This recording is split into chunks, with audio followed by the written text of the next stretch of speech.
Tonight, a gunshot solves a medical mystery. What are these people looking at? You'll be amazed. This ski jump is very beautiful and spectacular, and obviously too dangerous for you to try.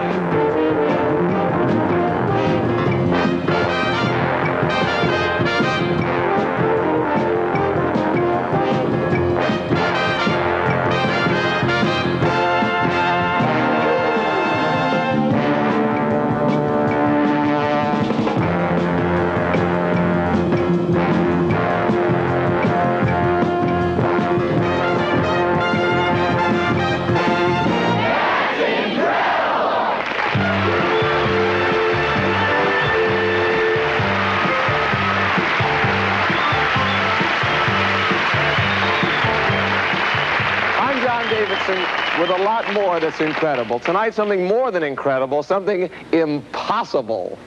The temperature of this molten aluminum is 1,600 degrees. Now, the temperature of Mike Sharkozy's hand is 98.6. Tonight, you'll see Mike pass his hand through a stream of molten metal. I'm Fran Tarkington. With a question that has intrigued people for years. Will identical twins separated at infancy grow up different or alike? Tonight we'll meet a pair of twins named Jim who were separated for 39 years. I'm Kathy Lee Crosby. In certain parts of the world, the cockroach is a gourmet delight. But these are New York cockroaches. And tonight we're going to tell you everything you always wanted to know about the cockroach. And probably a little more. It's not incredible for a man to jump out of a plane at 12,000 feet. But Steve Baker's going to jump out of this plane backwards.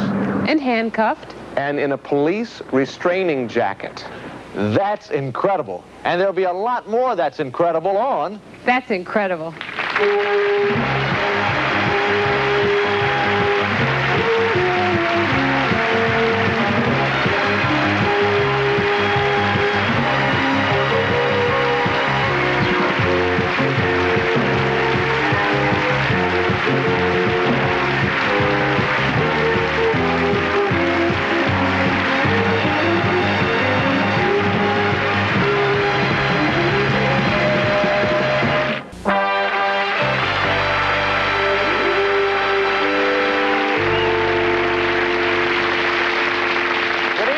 Welcome to That's Incredible. What we're going to look like when we get old is a subject that interests all of us. Conceptual artist Nancy Burson has been experimenting with a technique that would project the human face any number of years into the future. With a camera attached to a computer, she was able to demonstrate changes involved in the aging process. Here's a sample of Nancy Burson's remarkable technique. This young lady is 19, and we're going to watch her age by a number of decades. You know, the computer has a sophisticated program which is able to literally age younger features before our eyes.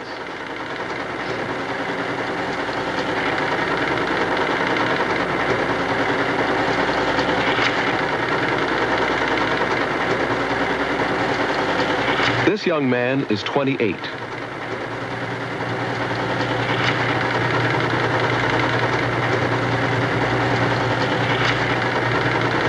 He didn't believe he'd age like this, but when he saw the final picture, he said it looked like his grandfather.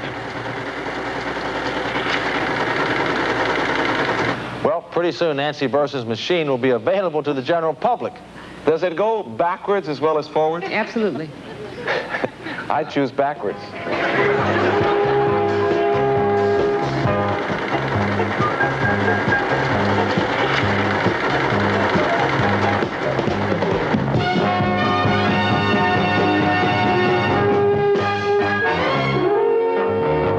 You know, you would think that being one of the most disliked creatures on the face of the earth, the cockroach would be extinct by now. But he isn't. In fact, the cockroach has been around virtually unchanged for 300 million years. One of nature's true success stories. And while cockroaches are disgusting to us, they're the delight of entomologists, those who study insects. They are an animal that's very easy to study. They're the type of animal that can answer a lot of questions, although it took several years of nightmares for me to get used to working with these creatures.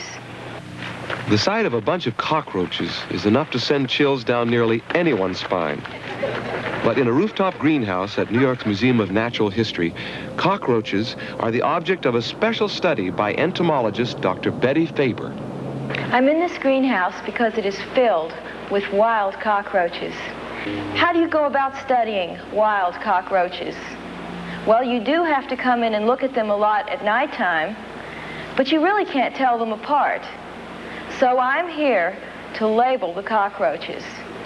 You may think that this is just a filthy mayonnaise jar. To me, it's a cockroach trap. I usually put a little piece of rotten or rotting banana in the bottom. It has a really delightful odor, at least as far as cockroaches are concerned. They crawl up the side of the jar, they fall in to get the rotten banana, and then they can't get out because I have put Vaseline around the inside lip. I'm now going to put adhesive labels on it, one on the top part and one on the wing.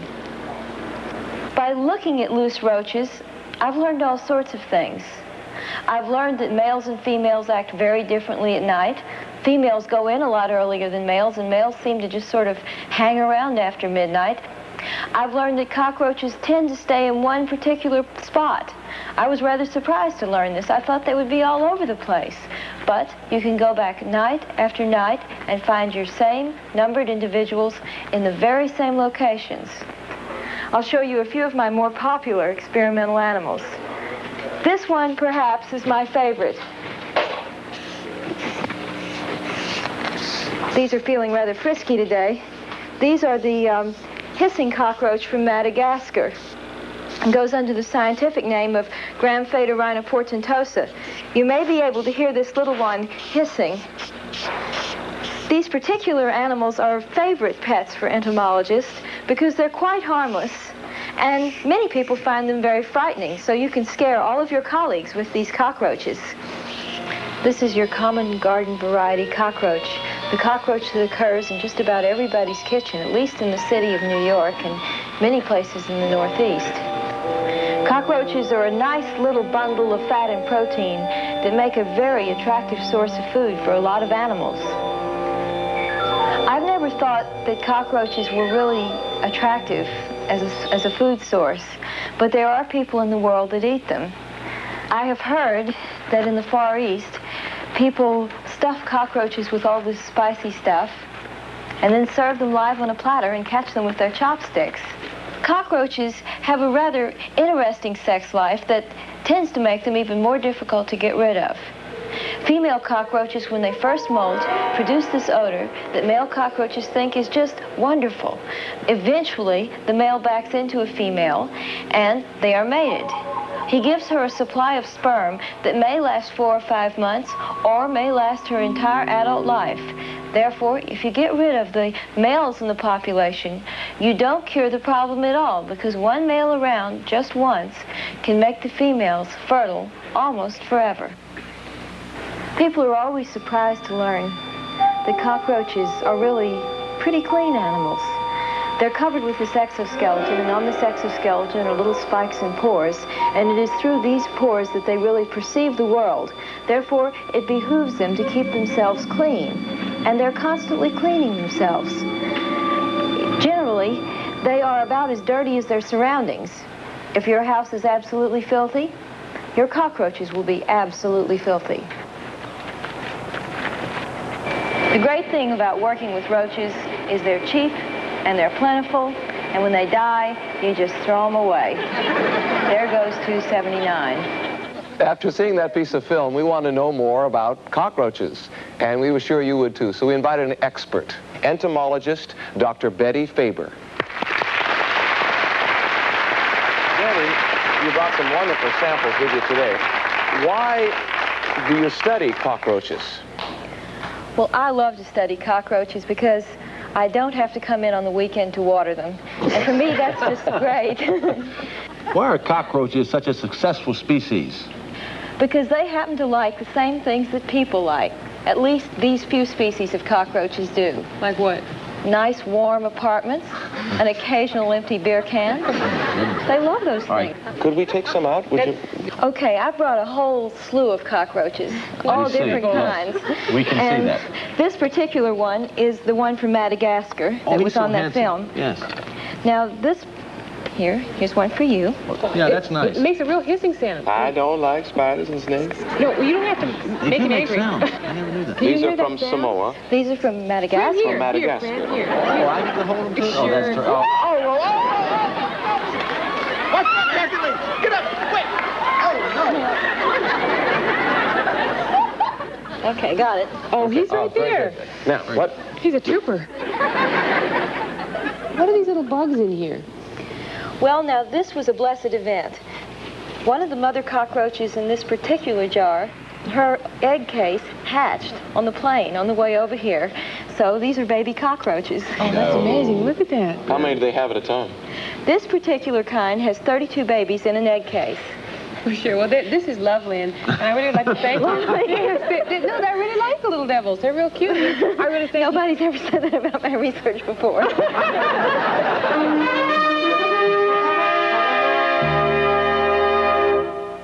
When That's Incredible comes back, you'll find out how it feels to meet the twin brother you've been separated from for 39 years. And you'll see Steve Baker parachute from a plane at 12,000 feet. He'll be handcuffed and in a police restraining jacket. If he cannot escape within 28 seconds, he will not be able to pull the ripcord. To find out just how identical twins are, we invited identical twins to be with us. Would you welcome, please, Joanne and Jean Long.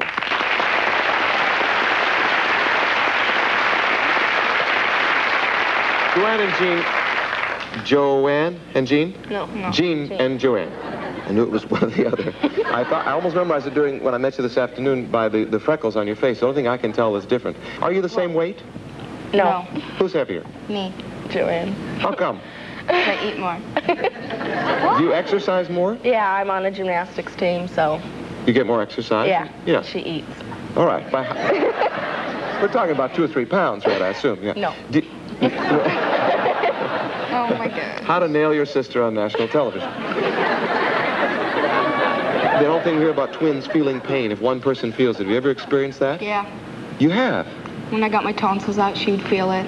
I had a sore throat for about 2 days. But you didn't have to have your tonsils out? No. Do you ever play tricks on your friends? Like Joanne would go and meet the guy, and then next time Jean would show up? Yeah. If she didn't like the guy and I did, I'd go, and she'd stay home. That's a fantasy. Wouldn't that be great? About the only way to measure the relative importance of heredity and environment is to study twins, especially when they've been separated. This happens very rarely, but last year, a set of identical twins who had been separated at the age of 5 weeks found each other after 39 years. Which is the strongest factor, heredity or environment? Were the twins the same? Were they different? At his home in Dayton, Ohio, a man tells us a little bit about himself. My name is James Springer. I was born in Pickaway, Ohio on August 19th, 1939. In Elida, Ohio, another man tells of his life. My name is James Edward Lewis. I was born in Pickaway, Ohio on August 19th, 1939. I've been married twice. My first wife's name was Linda. My second wife's name was Betty. I have been married 3 times. My first wife was Linda. My second wife was Betty. And my present wife is Sandy. I have 2 adopted brothers, one by the name of Larry and one by the name of Gary. I have 2 adopted brothers, one named Larry and the other one named Tim. I have 1 son that is named James Allen Lewis. I have a son named James Allen. When I was in high school, my favorite subject was math. The best school subject I had was math. My favorite place to vacation is St. Petersburg, Florida. Favorite spot for vacationing was St. Petersburg Beach, Florida.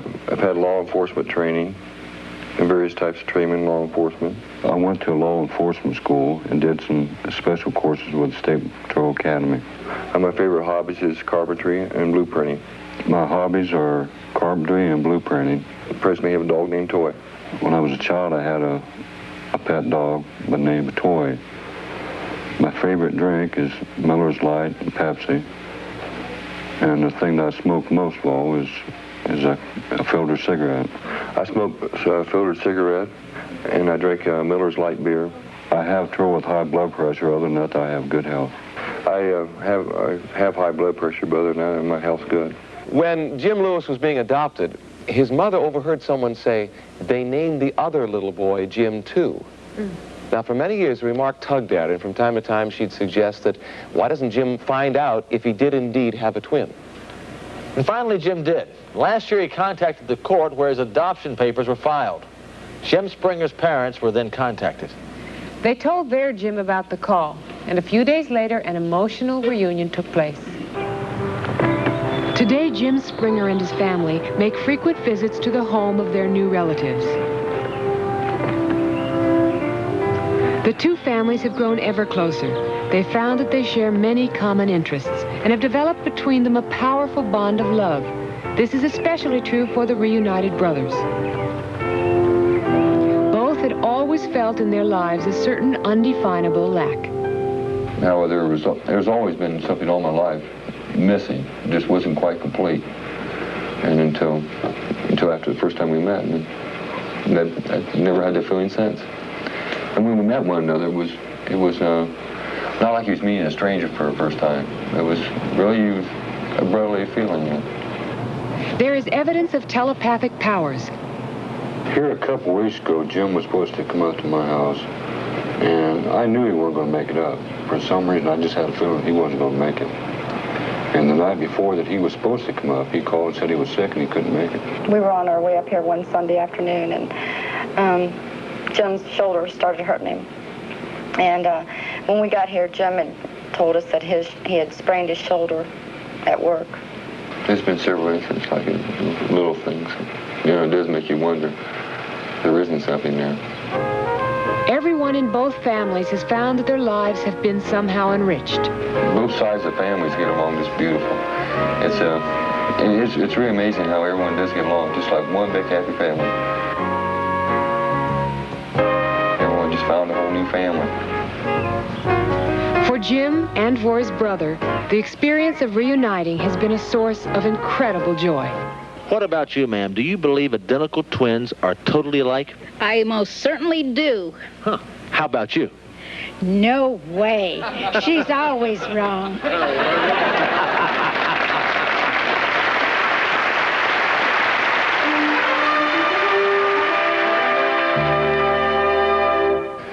We were recently told about a very unusual building. You won't believe the weird way that it attracts customers. And if that doesn't whet your appetite, we might mention that it also involves 50 tons of creeping, crawling concrete. There's something incredible here that's catching people's eyes. Wow. I don't know. I've never seen anything like that before. That's incredible. We're at the Arden Way Shopping Center in Sacramento, California. Here, there's an unusual building that doesn't seem to have any windows or any doors. One corner of the building looks like it might have been damaged.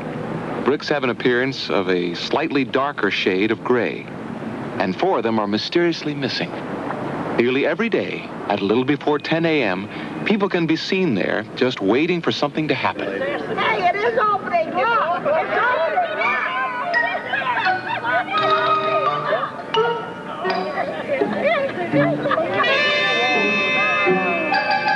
This 50-ton notch of sliding concrete is the world's most incredible door. It's the entrance to the Best Products building, a catalog showroom. I've never seen a building do this before, not a store anyway. Not this early in the morning. Every evening at 9 o'clock, the door puts the building to bed. With time-lapse photography, the 3-minute process takes place in a matter of seconds.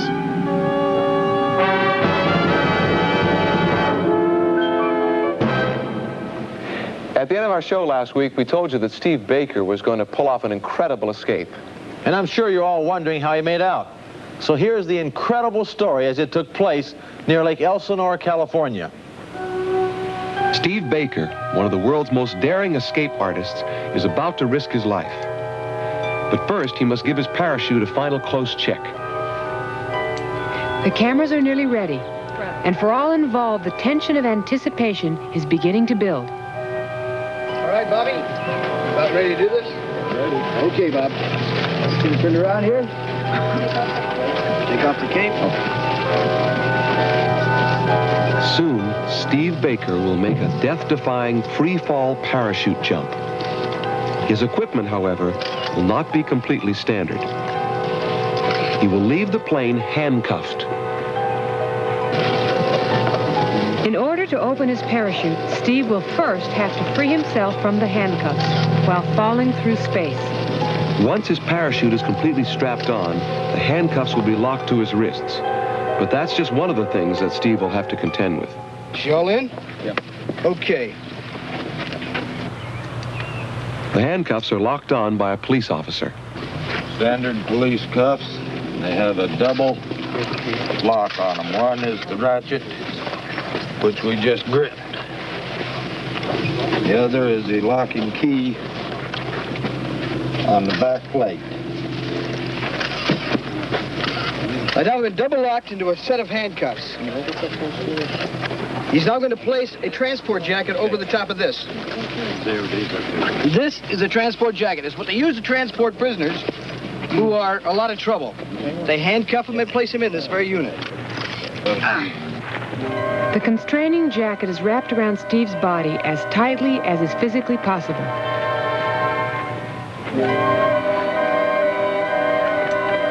The moment of truth is drawing closer.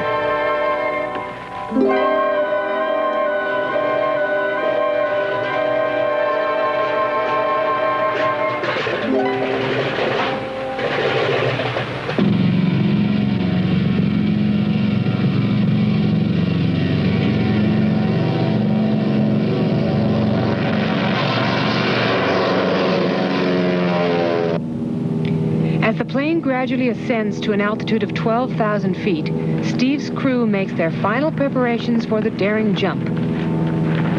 Everyone feels the tension now. Everyone but Steve.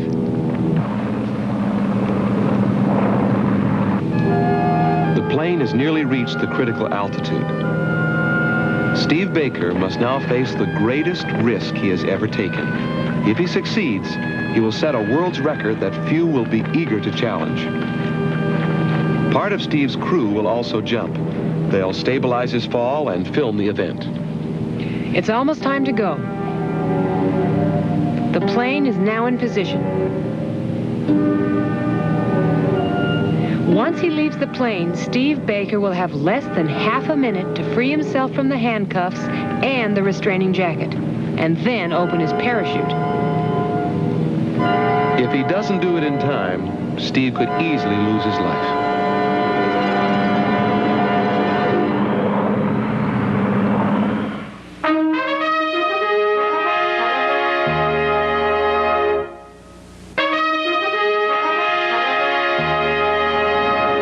Steve Baker is about to risk his life. He is handcuffed and bound in a restraining jacket. Once he jumps, he'll have 28 seconds to free himself and then open his chute.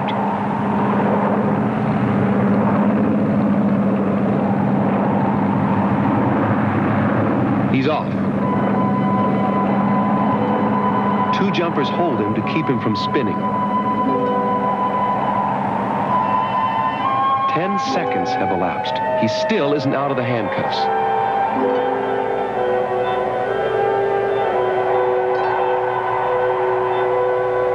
There, he's out. 10 seconds to go. He's got the jacket off just in time. His life now depends on the parachute.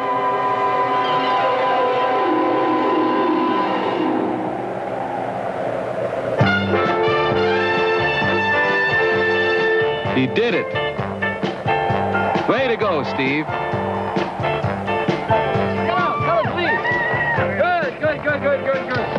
On the ground, it's time for celebration.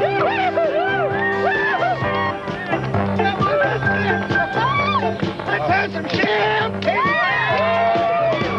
What can I say? That's incredible!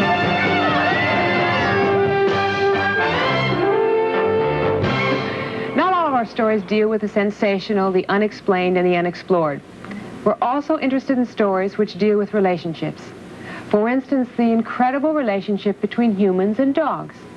Our next story is one of those. It's about a man named C.C. and a dog named Chester, and a medical miracle. Chester began limping here for a couple of days, and we kept watching him, and he finally just fell down.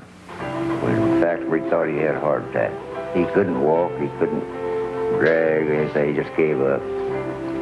So we had to carry him and load him in the automobile, take him over to Dr. Ralston's. We didn't think we'd ever bring him back home. We thought we'd have to put him to sleep. We got over to the vet. We had to unload him, carry him in like a baby. And Dr. Ralston looked at him and all he said at once, well, we'll treat him with this aquapunch.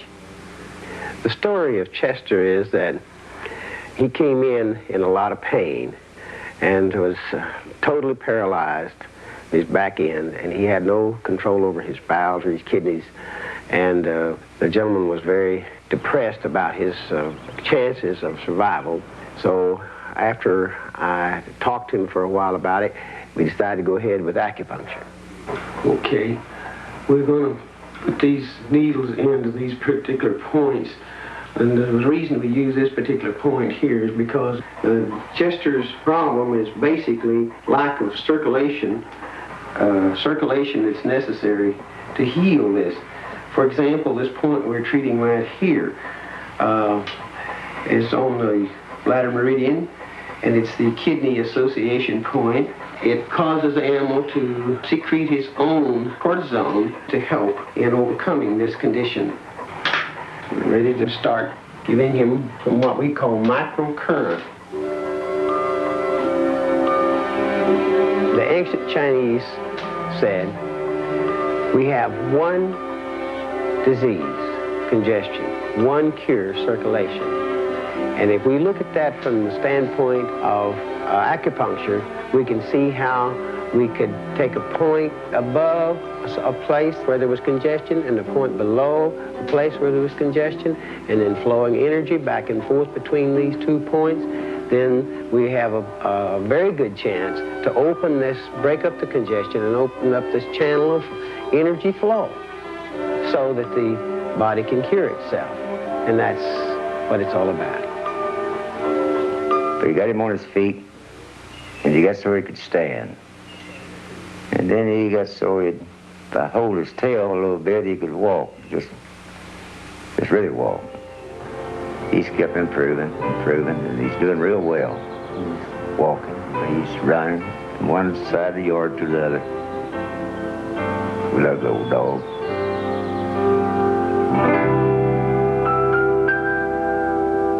At the end of every show, we ask you to let us know if you've seen or done anything incredible. Well, the mail has been pouring in. We received this letter from North Judson, Indiana. My name is Mike Sarkozy, Jr., and I have a very incredible dad. There's a lot of people that'll come up and hear about it and ask me if it's so. I tell them, but they still won't believe it. And about the only way they can believe it if they see it. And about the only way I can show it to them is to go through the procedure and let them see it, and then what they see is what they believe. Mike Jr. continues, I've seen my dad do his little thing for years. Now this is it. He passes his bare hand through melted metal. He does this just for the fun of it, and I know he would enjoy doing it for your show. A minute. We're in Mike Sarkozy's foundry in Knox, Indiana. Mike is 62 and has worked in a foundry for over 40 years. In that time, he's learned a lot about handling molten metal and has gained a rare knowledge of its secrets and its dangers. All right, now I'm going to flash it to see if it's hot enough, and then we'll check it with the probe. All right. Looks good enough now. Let me check it with your pyrometer to see if the temperature's up there. She's about 1,400. The younger men at the foundry have an enormous respect for Mike Sarkozy's knowledge and experience. He can do things with red-hot molten metal, seemingly magical things, that few men would ever dare try.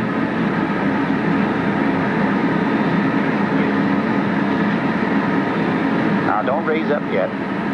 Okay, you get ready with your handle. Where's the safety pin? Okay. The pot contains molten aluminum. Its temperature is 1,600 degrees Fahrenheit. It'll instantly set a stick on fire. But what about Mike's finger? Watch.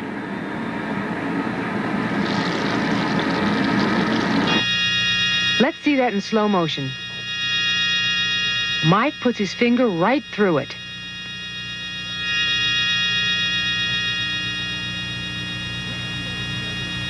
Fearless Mike Sarkozy will even put his entire hand directly through the super hot liquid metal. Watch.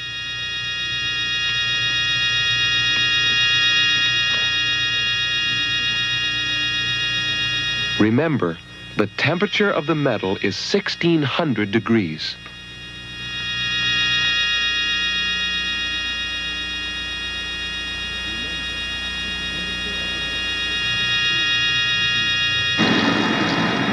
Give me a cigarette. Mike's hand is hot, but not injured. Now, give me your cigarette. I'm dying for a smoke. There's one final touch to the performance. Lighting a cigarette with the spilled molten metal. Amazingly, Mike's hand has not suffered in the slightest. Thank you, Mike. That was incredible. And here's the man who wrote us, Mike Sarkozy Jr., and here's the man he wrote about, his dad, Mike Sarkozy Sr.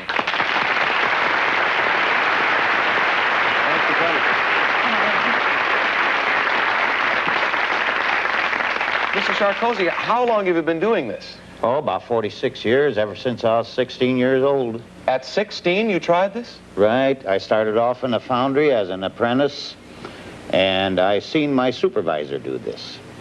And I figured if he can do it, I'll try it. So when he wasn't around, I tried it. I got more dareable. I kept doing it more often, and he caught me.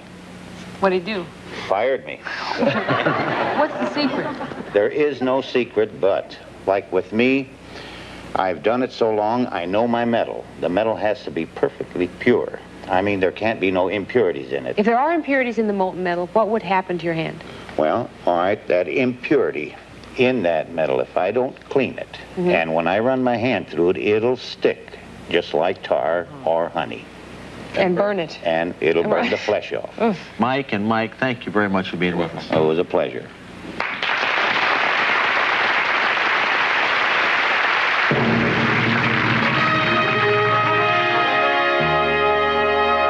When we come back, you'll see how the study of blood spatters on a wall helps solve a crime. And we'll have an update on another incredible police procedure. Some weeks ago, we showed you this reconstruction of a murder victim's skull. Since that time, the victim has been identified. This looks like blood, but it isn't. It's the liquid mixture used to simulate blood in motion pictures. But it looks enough like real blood to have been used in a series of incredible experiments. As a result of these experiments, a murder was uncovered and solved. But this wasn't in the movies. It was the real thing. At the Orlando, Florida coroner's office, blood spatter expert Judy Bunker. When teaching this technique, we try to demonstrate what happens with blood, what happens when blood drops or falls. This is blood that is dropped from a 3-foot height. Directionality. When a person is bleeding and moving from one room to another, are they heading in a westerly direction? Are they standing still? What happens when a bloody object strikes a surface? You can move the table away and still come back, look at your vertical target, and put them back together like a picture puzzle. And we want to demonstrate a gunshot wound. What type of spatter effect do we expect to see? The spatter effect is of a much higher degree. This technique is utilized by many law enforcement agencies and medical examiners' offices in the interpretation of a scene, in the interpretation or reconstruction of circumstances involving bloodshed. In November of 1970, this house was the scene of a violent death. Michelle Cooper, the woman who lived here, reported to the police that a man she knew had committed suicide in her bedroom. The Winter Park, Florida police carefully investigated the case. It was ruled a suicide and forgotten until the case was re-examined by Detective Neil Troutman. Some six and a half years later, I was reviewing cases contained in our records division and happened to come across this particular case file. While reading it, I sensed that something just was not right. Detective Troutman reopened the case and enlisted the help of Judy Bunker. The original report indicated that Michelle Cooper had been asleep in an adjacent bed when the young man shot himself. After hearing the shot, she awoke to find him falling on the floor between the beds. The victim was found with a gunshot wound in the right side of his head, which had exited out of the left side of his head, and the bullet then lodged in the pillow.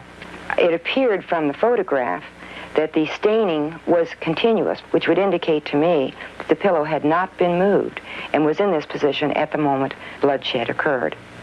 In one of the photographs, there was one item resting across the back of his head. It was a telephone cord. It was apparent to me that if the phone cord had been in this position or in this area, it would have been underneath the body, since as the body is rolling off of the bed, the phone cord would be trapped underneath his head. And when we were reconstructing this scene, we kept the phone cord in position to prove that when he went off of the bed and hit the stool and then the floor, he always trapped the cord underneath him. And certain stains we saw on the clothing did not match that one would expect to see with a gunshot. We felt that the phone was in the vicinity of the victim on the floor at the time, and when the phone was moved, the cord came in contact with the subject laying on the floor. This impression stains I felt was compatible with the phone cord. The stains seen on the opposite bed were consistent with a person bleeding and rolling off the bed, striking the footstool and then the floor. We were easily able to reconstruct these stains. Using a live subject to recreate in exact detail the events of the supposed suicide, the investigators duplicated almost perfectly the patterns of blood spatter shown on the original police photographs. So we felt certain then that he, in fact, did roll off the bed or was turned off the bed and impacted with the footstool and then the floor. After we placed our subject in position, the position we felt was most compatible with the stains, we asked the medical examiner, Dr. Hager, to place the gun in proper position, the trajectory necessary. And when this was accomplished, our subject was unable to reach his hand up and grab a hold of the revolver and fire it. So we knew then that only another person could have been holding on to the weapon when it was discharged. I subsequently brought this to the grand jury and presented it in photographic form so that they could understand it. And when they saw by photograph that it was physically impossible for this subject to shoot himself in this position on the bed, they then returned an indictment against her. Actually, the case was scheduled for trial, but the defendant pled guilty that particular morning and never did actually go to trial. What you saw may have seemed grisly, but it was effective in bringing a murderess to justice. Some of you thought our story about the reconstruction of the human skull was equally gruesome, but it too has been instrumental in helping solve a crime. Here's an update on that story. To refresh your memory, these are the details. In the autumn of 1979, Dale Prinsick was grouse hunting in the woods of northern Wisconsin. Suddenly, he came upon two dead bodies, partially decomposed and completely unrecognizable. In Marinette, Wisconsin, the local county seat, an investigation was begun by Chief Deputy Robert Coleman. He was faced with a difficult problem. How do you identify a human body when there are no fingerprints and no witnesses to the murder? The police looked for help from an unusual new source. A unique method of identification was performed by medical artist Betty Gatliff and University of Oklahoma anthropology professor Dr. Clyde Snow. The technique is known as facial reconstruction. With the skull of an unidentified person and a knowledge of their sex, race, and approximate age, the face of that person can be accurately recreated. It's a painstaking process that can take several days, but it has often been successful. Dr. Snow offers his conclusions about the mysterious Wisconsin case. My conclusions, and those of Professor Bennett, was that this is the skull of an adult female, probably somewhere in her upper 20s or up to about 40 years of age. 5'3" to 5'6", white, with probably a strong to moderate American Indian admixture. I hope that they'll use all three. I think they should print all three. We need a profile. In February of this year, photographs of the skull were published. Since receiving the information from Betty Gatliff, we've released the photos to the press and have received several positive responses. We are very hopeful at this time that we are going to be able to identify her. Several weeks ago, we showed you these pictures and asked if anyone could supply any information regarding the identity of this mysterious murder victim. Well, now there's more to the story. A chain reaction triggered by the newspaper photograph of Betty Gatliff's startling recreation of the murdered woman brought a dramatic new development to this baffling mystery. The woman has been identified. Her name was Mary Bartels from Saginaw, Michigan. She was 29 years old and the mother of 2. Now, with this new knowledge, Chief Deputy Robert Coleman and his men could, in time, apprehend the person who shot Mary Bartels and her daughter and close the case. And here's the Chief Deputy of Marinette County, Wisconsin, Robert Coleman. Bob, may I call you Bob? What were the actual steps which led to the identity of the murdered woman? John, our department received information from a young man who was hospitalized in Marquette, Michigan. While there, he received a newspaper containing the photographs of the facial reconstruction. We saw that newspaper picture, yeah. He showed the photographs to several other patients at the hospital, and one of them thought that she recognized the woman as a former companion of hers from Bay City, Michigan. Is that right? We contacted the Bay City police, and they, being close to Saginaw, knew that Saginaw had 2 missings who closely resembled our victims. We contacted Saginaw, exchanged information, and ultimately identified our victims.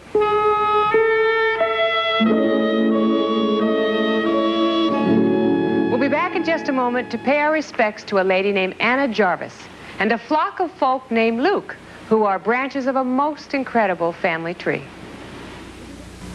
Anna Jarvis was a feisty little woman whose perseverance paid off in 1914 when the Congress of the United States officially recognized what has become one of our favorite annual celebrations, Mother's Day.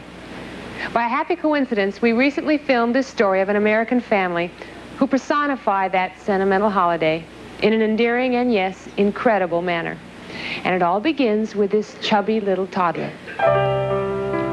5-month-old Matthew Luke tied a world record just by being born. His mother, Kimberly, was justifiably proud.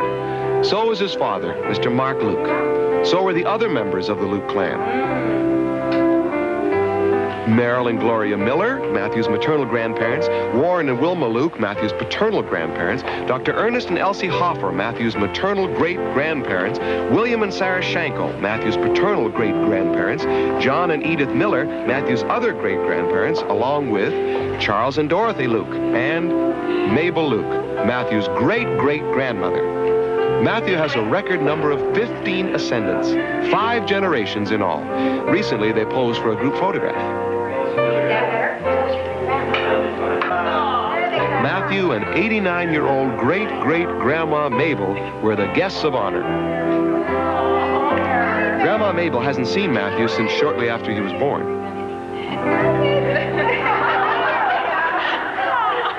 It's time for the photograph now.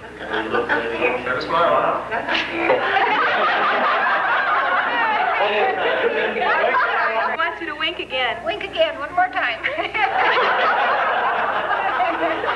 We know who we are from our roots.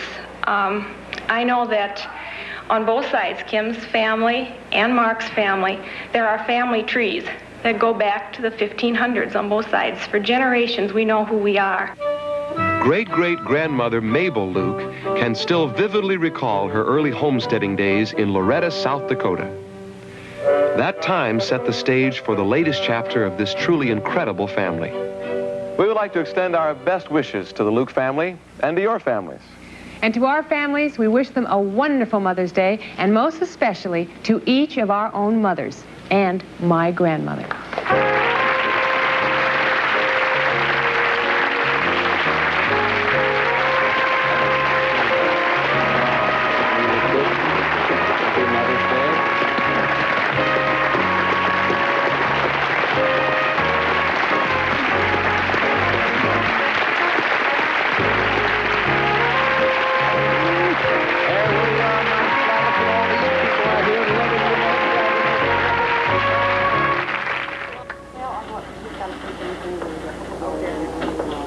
Smoking. How many times have you tried to break that habit? My name is Joey Winters. I'm 38 years old. I've come all the way from California to Baltimore to quit smoking. I've been smoking for 25 years, and I'm ready to quit. With the help of this cure and this doctor, I can throw away cigarettes forever. The solution that I inject into the patients is a solution that I make from various known solutions, solutions of vitamins, solutions of minerals, solution of procaine. You put them together, the right proportion, and that is what's injected.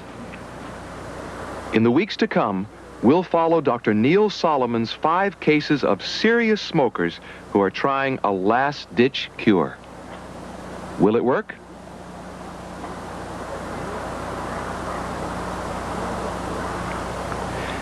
Next week, it'll be business as usual. The incredible business of risking life and limb to bring you what you've never seen before. Dar Robinson is firing up his motorcycle to make an incredible jump over 30 vans. And what happens to him in midair is even more incredible.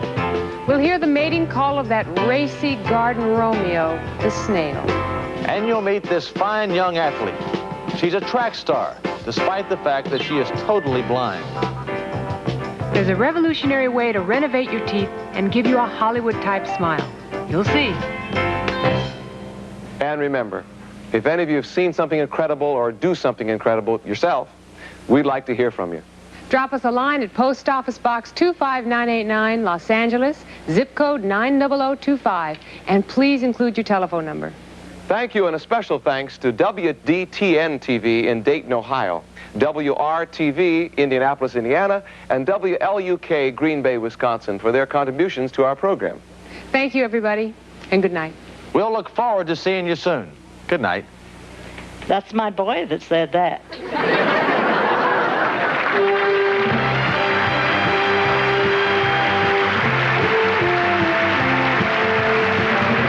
Thursday night is loaded with laughs on ABC. Mork could wind up attached to a ball and chain when he helps a jailbird fly the coop on Mork and Mindy.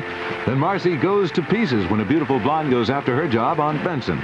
On Friday, the woman who knows the stars best, Hollywood columnist Rona Barrett, presents Bo Derek, Larry Hagman, Kenny Rogers, Christy McNichol, and their mothers in an exciting behind-the-scenes Mother's Day special, That's My Mom.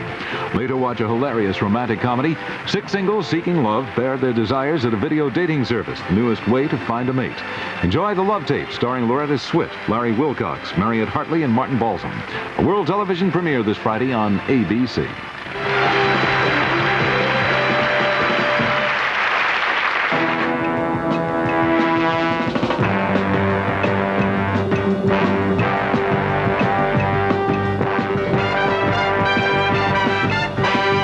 That's incredible.